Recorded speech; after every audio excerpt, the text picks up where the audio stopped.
For the last 6 months, the best Supercross riders in the world have battled from coast to coast, all across Canada, on Georgia red clay, Daytona sand, the hard-packed dirt of Angel Stadium, and in the air over monster triple jumps.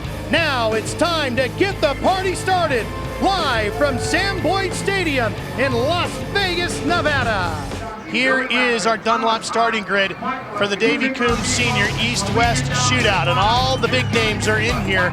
Jeff, as we see these names and faces, tell me a little bit about the tires, what you're hearing from Aaron. Well, what Aaron was saying about a wider tire, there's wider profiles, they can use wider or narrower rims, there's different compounds, and that's actually if the casing of the tire, the construction is hard or soft, or even if the rubber is harder or softer.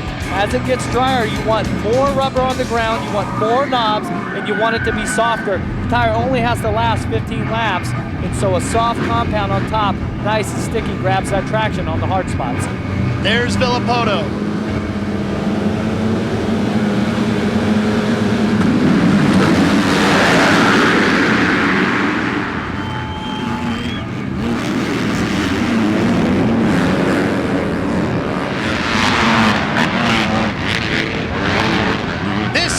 Main event we've been waiting for all year, and getting the whole shot is Ben Townley, the East Coast champion, but Ryan Dungey on the factory Suzuki number 62 takes the lead away from him right away. Villapoto buried deep inside the top 10 as Dungey starts to steam away.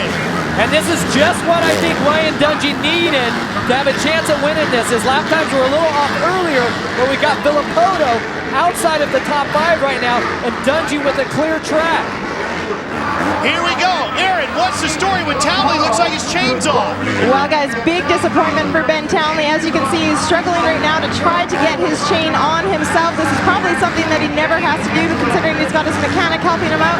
Looks like it's back on. He's just trying to resaddle and get going again.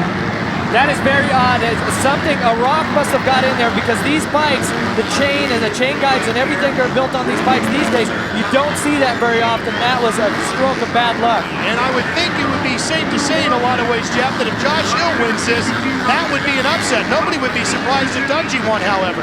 Well, I don't think so, but the odds-on favorite was Ryan Villapoto having problems. You got Townley having a problem.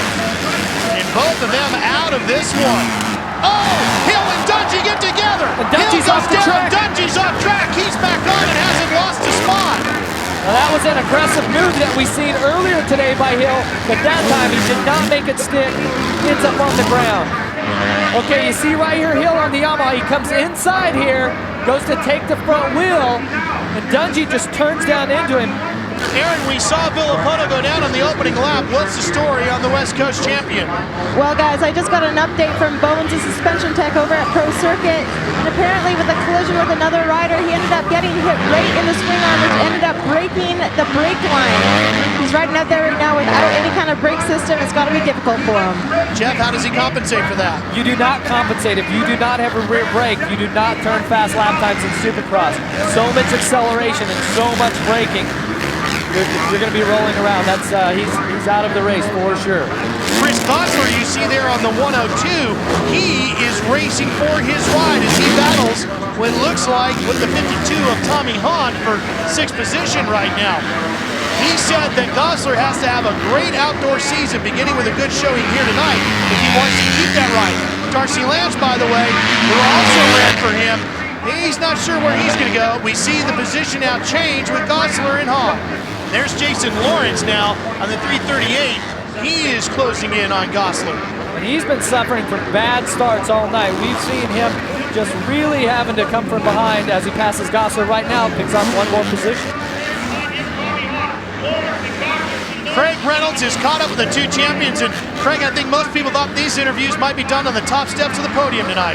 Unbelievable. These guys were the favorites to win this race, first and second on the podium, just like you said. But both of them are out with brake problems. We'll start with you. What exactly happened out there, Ryan? Didn't get a great jump off the gate, but came into the first turn, you know, pretty decent. I came out of it in third, and as we went into the first turn, coming out of it, you know, I kind of felt something hit the back of my bike, which is no big deal. I just got on down the straightaway, and I figured once I hit the back brake, nothing happened, you know, and I just figured maybe the caliper got pushed over, and I had to pump it up, but that wasn't the case. You know, just had I guess a busted brake line or something. It's pretty much of a bummer, you know, Ben winning the East and me winning the West. You know, we're pretty much out of the Vegas race. Right now you're sitting on the sidelines, and Ben, what exactly happened to your brake line as well? Well, I actually had a chain derail. I came over the finish line there and landed it and went to get on the gas, and there was nothing. I actually thought the bike had locked up, and then I did that double with the chain off, and then, well, you know, did that double and then sort of looked down, and there was no sort of oil or anything, and I looked back and the chain was off, so I tried to put it on, and I got it on, but I was a little scared to ride in case that happened again. So it's a bummer. Like Ryan said, you know, we both won respective titles, and we were both there, second and third, ready to go at it. So you know, anyway, it's just racing incident, and we've got nothing but disappointment down here, guys. But we'll send it back to the booth. Well, they had a great season. Now their teammate Chris Gossler trying to carry the torch for them. And they're closing in on Jessman now in the 121, so this is going to be a 4-rider battle for 4. Starting to heat up with only 3.5, 4 laps to go here. See, all those guys are on the short straight. They're all right there together. Jessman making a little mistake, and look at her. Boy, he's good through there. And he's got the spot. Made another pass on the outside of the sweeper. That's very impressive. It's not often that somebody has the skills to hold it on and actually take somebody on the outside like that. Here comes Lawrence. Lawrence trying to jump his way in front of Jessamine. Hasn't completed the pass yet. Doesn't have the position. He's going to square him up here. Gets him through the whoops. That's where he's been the best tonight. Jessamine making a huge mistake. Yeah, he's off. Trying to get the bike started is Jessamine. Darcy Lance goes by. Here's what happened to Jessamine earlier. See, Jessamine makes a mistake, and there's going to come Han around the outside, riding the cushion, staying off the blue group, and Han just charges down Thunder Alley, not afraid to run it in there deep. And he still can't get the Yamaha restarted. Ryan Dungey on the 62.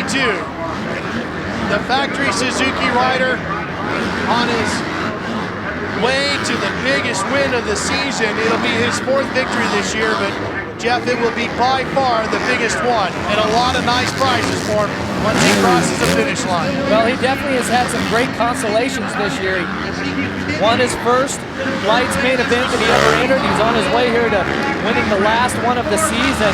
He's got the bragging rights now for being the fastest Lights rider in the country. And the crowd's definitely liking it. This is on the West Coast here. This is the first chance they've got to see Ryan Dungey. And he did not disappoint. The East Coast is going to win the Davey Coombs Sr. East-West Shootout. It goes to Suzuki's Ryan Dungey. Second place goes to Jake Weimer. It was a great run for Ryan Dungey, his 4th win of the year.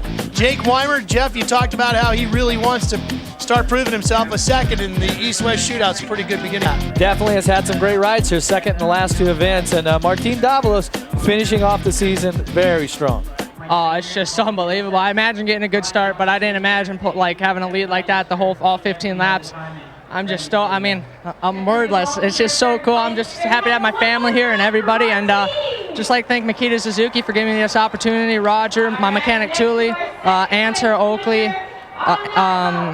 One Industries, Gurney, Nike 6.0, and Maximum Bridgestone RG3, and my mom and dad and the Lord Jesus Christ for keeping me safe, and all the fans. I appreciate it. It's awesome. You know, I really struggled in practice today, and I just got to thank the team, Sobe No Fear, Samsung Mobile, Honda, Napster, everybody. I got to thank them. They helped me keep my head up during the day, and we came out here tonight and really turned things around, and you know, got my best finish of the year, of my career, second. So I'm pumped. I'm pumped for the team. I'm really happy to be up here. Well, I mean, I trained real hard, and yesterday the last weekend I had a pretty good flowing going, and you know, today just was my night. You know, God helped me. My KTM was working hard, really good, and you know, I just put it together. Got a great start from the outside, and you know, it just worked out perfect for me. I just want to thank the Red Bull KTM guys, Dunlop, Oakley, my trainer, Colin Millsaps, MSR, just everybody else I forgot, my mom and dad, thank you so much.